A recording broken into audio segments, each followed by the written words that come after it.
Hey guys, it's Morgan coming to you with an explanation video. I don't know what to call it. It's a tech video Anyway, I'm here to talk about why I like, personally, bladders in nitrogen reservoirs instead of pistons.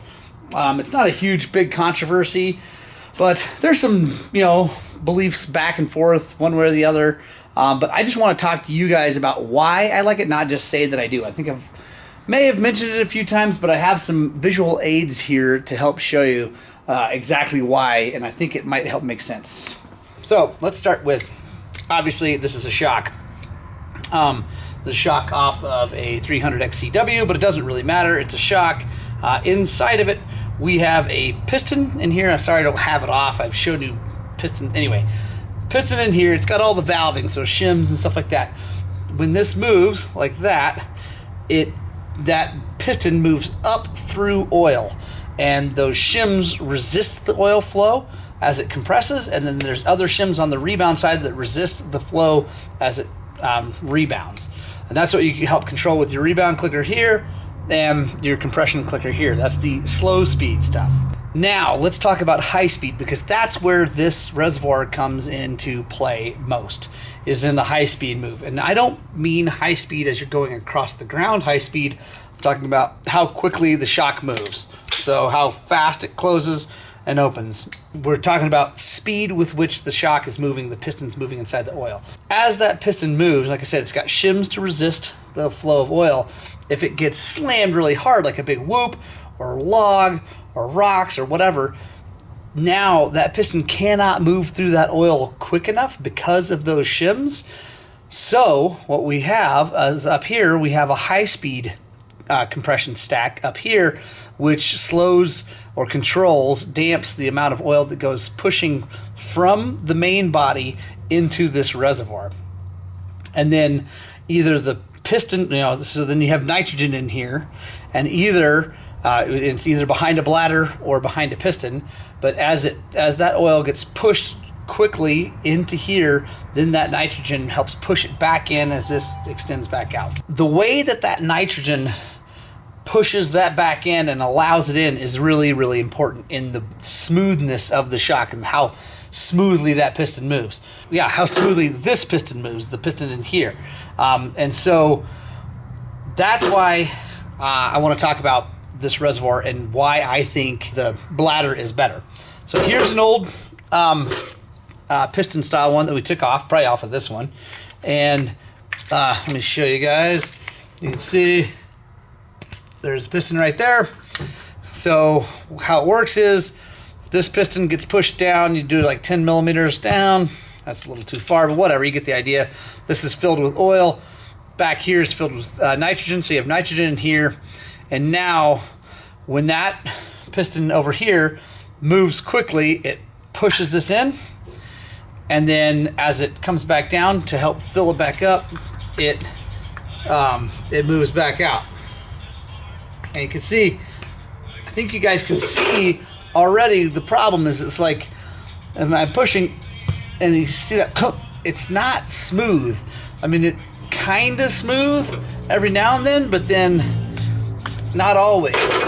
And it's even worse when this gets super, super hot.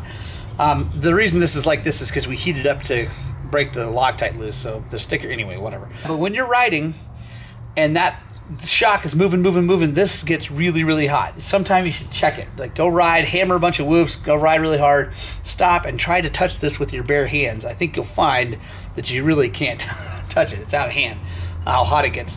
And when that gets hot, this thing moves even worse. It's even more sticky and more like I said, see how it, like that, it just doesn't move smoothly.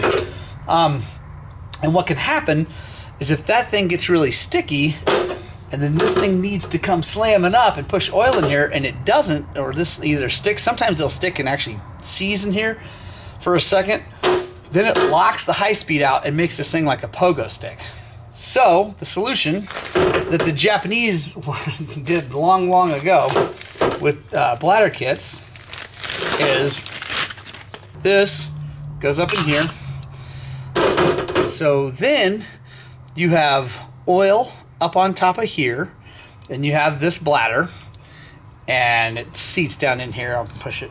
I don't want to push it too far down because it makes it hard to get out. Schrader valve, you put nitrogen in here. That fills this chamber with nitrogen, and then the oil's in here. So then when that piston moves quickly, it just flexes. Let's see if you guys can see that. There we go. It flexes that, and then it pushes back in. So it's, I don't know if I say perfectly, but it doesn't, there's no restriction, no any way of anything sticking or anything like that. It just lets the oil come in, pushes the oil back out. Lets the oil come back in, and it can do it infinitely fast, right? And infinitely amount, because it's just it's a bladder, right? It can go anywhere it needs to go, and squish it in, and then it pushes it back out. So that makes this whole shock shaft, in my opinion, move much smoother than if you're dealing with this sticky piston. Like, again, I mean, I can't, you know, it doesn't take much to show you guys, like it just, of course I pushed it too far, but like, it just is not smooth. And these are better. They used to make these out of aluminum, the pistons, and of course then they'd seize really bad. They'd lock up in the reservoir and all that stuff. So anyway, I hope that explains why I like bladders in reservoirs better than I like pistons. And the pistons do work, and in general they're a lot better than they used to be. They hold up pretty good, all that. But as far as I'm concerned, bladder is a way better setup. You can buy them from us. We'll ship them right to you if you want. It was a shameless commercial, but I'd be happy to ship you a bladder kit. They are $185, and no matter which one you get, because like, there's all different ones, you'd have to let me know whether it's an Explorer, an Exact, or what. Anyway, but yeah, it's the way to go. Travis from TBT has these things built just for him, so the tolerances are perfect. These things like slide right on. They're just right on the money. The reason I don't want to push this in is it's so tight in there, which is good because it won't come out. Won't, you know, it's nice. It's really, really tight seal, so you don't get contamination of nitrogen into the oil or leaking nitrogen out. But yeah, they're really, really good. Guys, I've actually helped lots of people with their suspension by just putting a bladder kit on there. No revalve, no nothing, just right springs, bladder kit, and they're like stoked with how it works. So anyway, hope that's informative. Let me know in the comments below what you think. Let me know if I missed something, or if you don't agree with me, tell me why. I'm always here for learning. I hope you guys are too. Hope you guys have a great day. We'll see you on the next one.